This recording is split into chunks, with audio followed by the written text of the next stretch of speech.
Getting ready to step into your career era? Set yourself apart with Adobe Creative Cloud Pro for students. Hone your skills with apps like Photoshop, Illustrator, Premiere Pro, and more, powered with the latest in creative AI. Students save over 55% so you can build a portfolio you're proud of. Launch your future with Adobe Creative Cloud Pro for students. Visit adobe.com/students to learn more.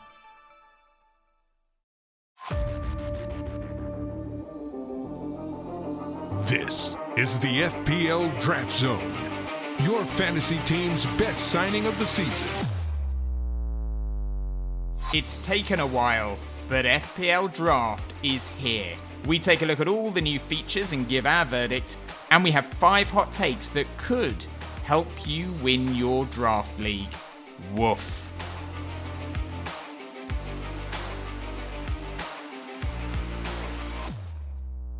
Hello and welcome to the FPL Draft Zone, a podcast all about Draft FPL. I'm Dom Crofts, I hope you are well, and finally FPL Draft is here. They took their goddamn time, but with 15 days until the big kickoff, the game is here. With it taking so long to be released, you'd be forgiven for thinking that FPL has gone big with new changes and features to really up its appeal, and here is the big reveal of what they have done. 3 new rules. First up, you can now renew your leagues from the previous season rather than having to set up a new league and add all your mates back in. Secondly, you can now use previous league standings as the basis for the draft order. So if you're renewing a league, the order of the draft can be set using the reverse standings from the previous season. And third, you now have the ability to do a total redraft up to 3 times during the course of the season, which FPL claim is ideal for refreshing squads, particularly during the transfer window. They also say it allows league members to adapt to player arrivals and other changes. By that, I suppose they mean AFCON. So those are your long-awaited changes. We can now renew leagues, redraft multiple times in the season, and change the draft order to the reverse order of the final standings from last season. Not sure it was worth the wait, but overall, what do I think of those changes?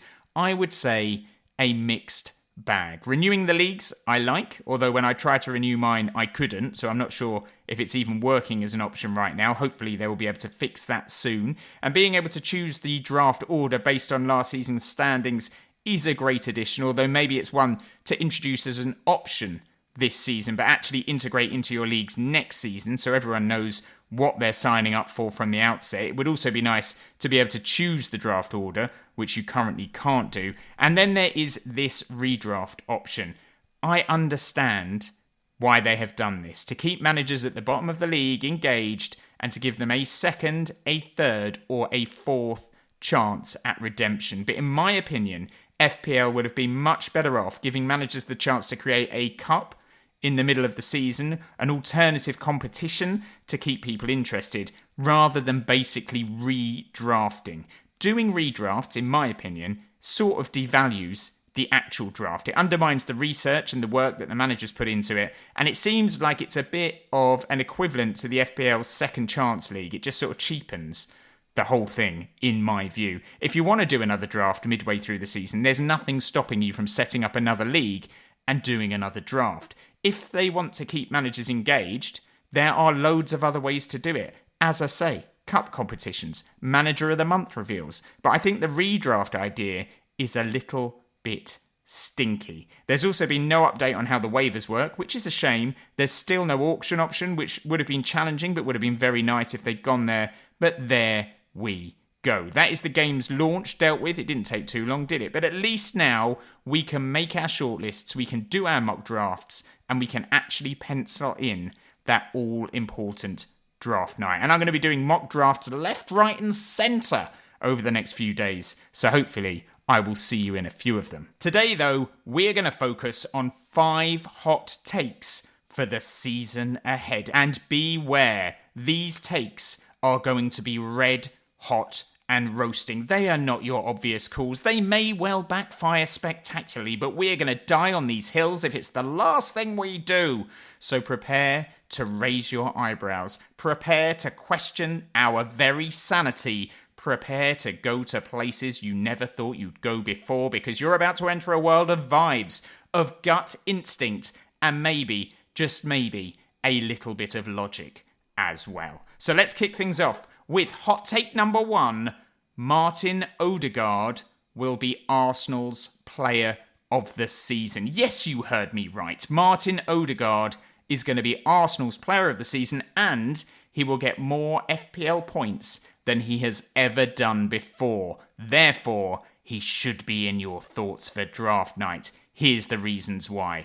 Odegaard is entering his 5th full season with Arsenal, and last season was his worst season by some distance, to the point where Arsenal fans were not just questioning whether he should be their captain, but they were questioning whether he should be in their team at all. He ended the campaign with 3 goals and 9 assists from an XGI of 11.53, so pretty much achieving what you would expect him to achieve based on those numbers. But Arsenal fans and draft managers who owned Odegaard would have expected much, much more. And this season, I think they're going to get it, because Arsenal have reinvented their midfield and they have upgraded their attack. Last season, for long spells, Arsenal had no Bukayo Saka, they had no Kai Havertz, they had no Gabriel Martinelli. Their front 3 was rarely seen playing together, and that was always going to have an impact on Odegaard's numbers, and it did. Having Mikel Merino as your main threat is not quite as terrifying for opponents as facing someone like Saka, and so teams adapted to deal with Odegaard instead of anyone further upfield. Nuno Espirito Santo admitted as much when Arsenal drew 0-0 with Nottingham Forest. He was asked why Forest switched from a back 5 to a back 4, and he said Arsenal doesn't have a striker, so with Merino playing in that position, there is no need for an extra body in defence. The overload is in midfield. It is about containing the midfield. He's talking about Martin Odegaard. So that lack of a cutting edge didn't just mean that Odegaard had no one of top quality to pick out in front of him, but he also faced more bloated midfields, and so he dropped deeper and deeper to find space, and that made his job of creating even harder. It also meant he wasn't close enough to goal to register shots, to play through balls, or to create anything of note.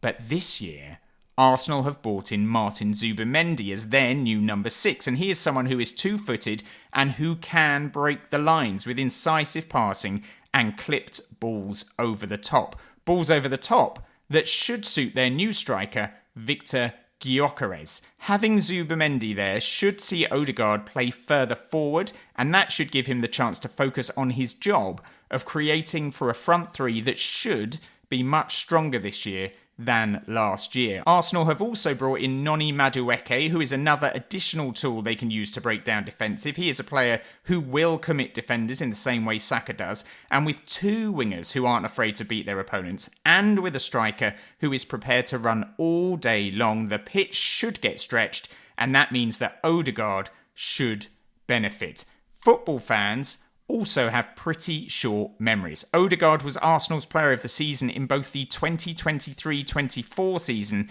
and the season before that in 2022-23. And in both those seasons, he had an XGI of nearly 18. He got 23 Premier League goals and 19 assists across those 2 seasons, with his best tally being 15 goals, which is the best ever non-penalty goal tally from a midfielder in the history of the Premier League. Steven Gerrard didn't do it, Frank Lampard didn't do it, Paul Scholes didn't do it, Yaya Toure didn't do it. Kevin De Bruyne is the only other midfielder who has managed 15 non-penalty goals outside of Odegaard in the history of the Premier League. So I am backing Odegaard to return to that sort of form this season. He has looked very lively in pre-season. He is registering shots more regularly. He's playing much closer to goal. And the sooner that Gyökeres and Madueke get more game time and settle into Arsenal's system, the quicker we will see Odegaard get back to his best. So hot take number 1, Martin Odegaard will be Arsenal's player of the season, and he will better his best ever FPL points tally of 212 points. Oof, that is hot. Oof, that is spicy. Hot take number 2, Crystal Palace will be this season's Nottingham Forest.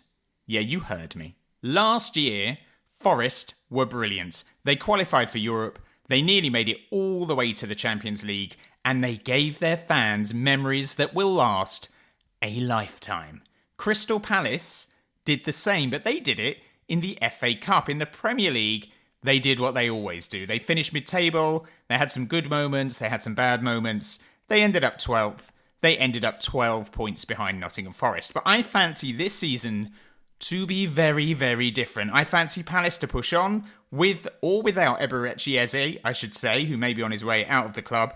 And that is because they have managed to hold on to their manager, Oliver Glasner, who is, in my opinion, criminally underrated.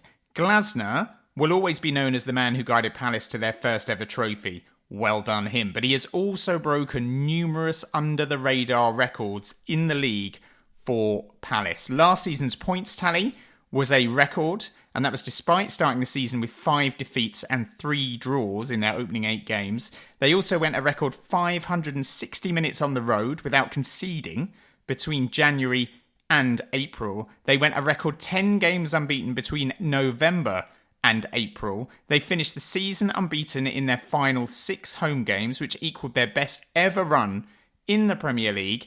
And if you just take the final 15 games of the season, they were the 8th best team in the division, winning 7 and drawing 5 of those 15 games, giving them a total of 26 points across that period, which was only 4 points worse off than the top team for form over that period, the champions, Liverpool. Now, it's not all great news for Palace.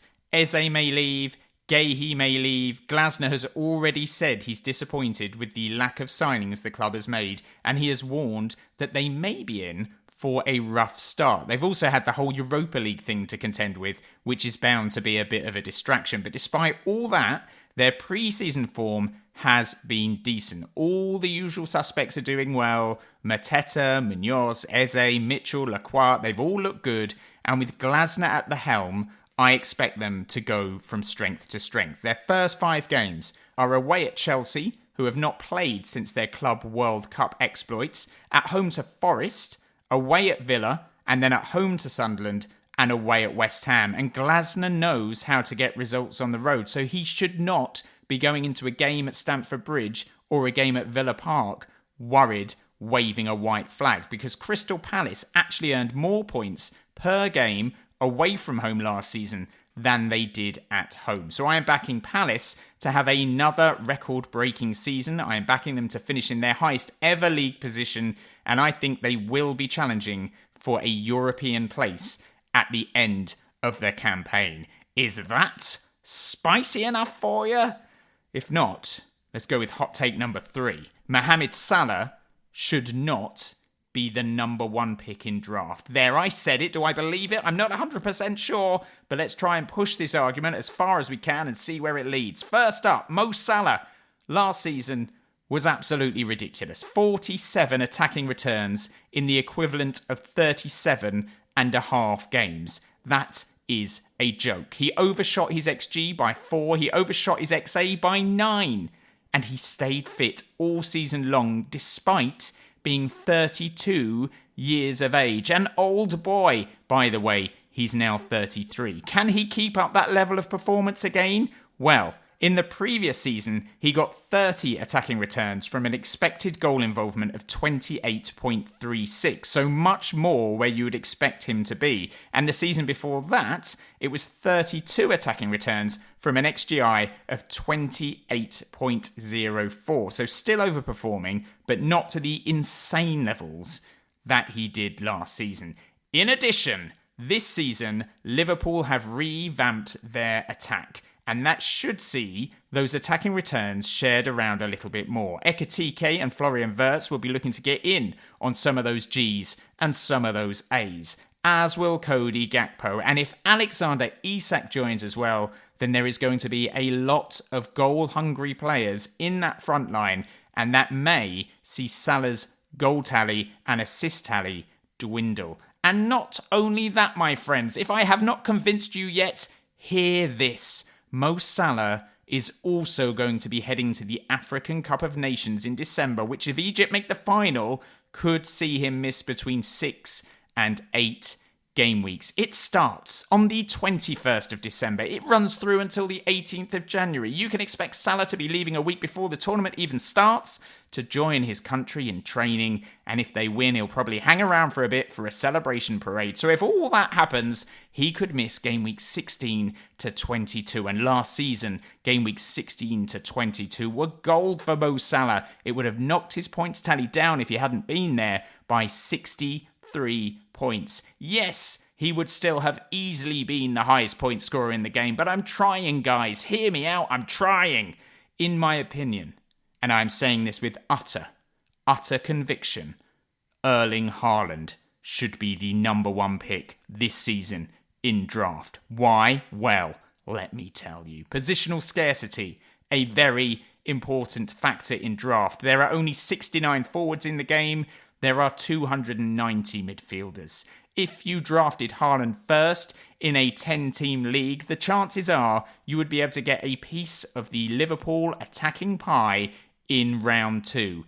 It may well be Cody Gakpo, but he would still be there for you if you wanted him. If you don't draft a forward as your first pick, by the time round 2 comes around, you may have missed out on Haaland, Watkins, Gyökeres, Isak, Bowen, Solanke, Evan-Nilsson, and maybe even Wissa as well. Haaland is a monster. He is also a monster footballer. He is ruthless, a ruthless goal scorer. And even in a slightly underwhelming season last year, he got 22 goals and 3 assists from an XGI of 23.94. And City, let's face it, are going to be a stronger side this year because they have made loads of signings and because their manager is going to be extremely determined to prove himself again. And throughout the season, you know who is going to be central to their hopes of success.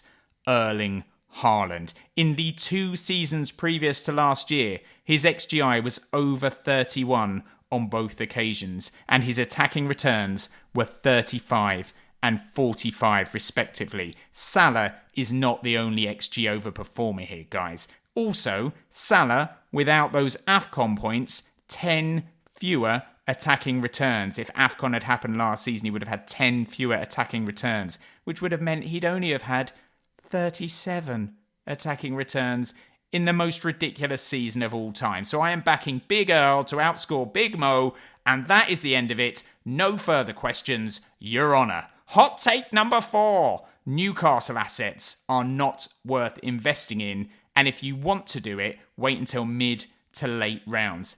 Alexander Isak will not be at Newcastle, so he doesn't count. Who does it leave when Isak's not there? You have Anthony Gordon, who will currently be putting chances on a plate for a former Sheffield United striker with just 902 Premier League minutes to his name and 1 goal under his hat. Anthony Elanga will be doing the same from the other flank, setting up someone who has not got a track record in the top flight. Lewis Hall, good player, great season last season, still recovering from the injury that ended his season. He won't even be starting the campaign. And outside of that, who do they have that looks like a viable draft asset right now? Tino Livramento. Oh, good shout. Great player. Booed in a recent friendly because he's rumoured to be agitating for a move to Manchester City. Nick Pope, likely to have a bit of a fight on his hands now with Aaron Ramsdale, seeing as the Southampton keeper has arrived on loan. Even Jacob Murphy, who in the final 25 matches of last season averaged an outrageous 5.4 points per match, cannot be trusted now that Elanga has arrived because he is probably not going to be a first-team regular going forward. When you look at that Newcastle side, they are a good side. They are a strong side, but they are not a side that can boast that many decent draft assets. They have had an awful transfer window. The vibes coming out of the club seem to be pretty negative, and Isak And that saga is surely going to impact their start to the season. And they have the added complication of the Champions League this year, which is going to put an extra burden on their squad. And the last season they were in the Champions League, their form in the Premier League dropped off a cliff. They finished 7th and they lost 14 games during the course of that season. So unless they suddenly put their hand in their pocket and bring in a few new signings, and unless they sort this Isak situation out fast, I am confidently predicting that the Toon Army are in a void. Disclaimer, do sign Isak if he stays. He's really, really good. And hot take number 5, Rodri is the second best draft asset for Manchester City in the game. And he will finish in the top 8 highest point scoring midfielders come the end of the season. What's that you're looking for? Something hot and spicy. Is that hot and spicy enough for you? Is it?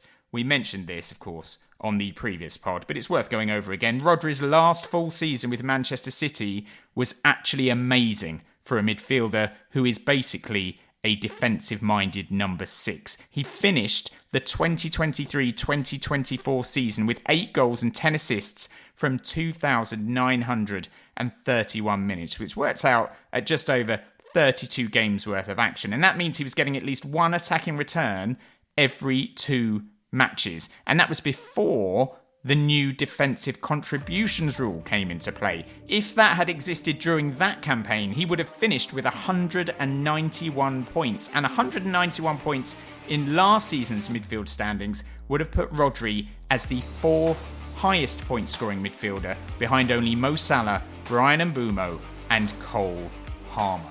The other good thing about Rodri is that in a side that are basically impossible to predict, he is the one constant that runs through it. Before that season-ending injury last year, he had played in 33, 36 and 34 games in each of the previous 3 Premier League seasons. So he is basically a guaranteed starter every single week. He also made an impact at the Club World Cup. He made 4 appearances. He got 1 assist in that time. And he will be so determined to make up for lost time, having missed a whole year of his career and having seen his side drop out of the title race as a result of his absence. So Rodri is not only a smart pick, I think he will bounce back with a vengeance this year. And I think if he lives up to expectations in terms of his attacking numbers and his defensive contributions, he is going to be an absolute worldie of a midfield asset. So there we have it. 5 hot and spicy takes for you to consider before the start of the season, and in all likelihood before your draft night even takes place. But the good news is that you can now book that draft night in, because FPL Draft has finally launched. New features and all. So get involved, get doing those mock drafts, and get the prep in so you can give yourself the best chance of title glory. But that is it for this episode. We will be back very soon indeed, and until next time, it is bye for now.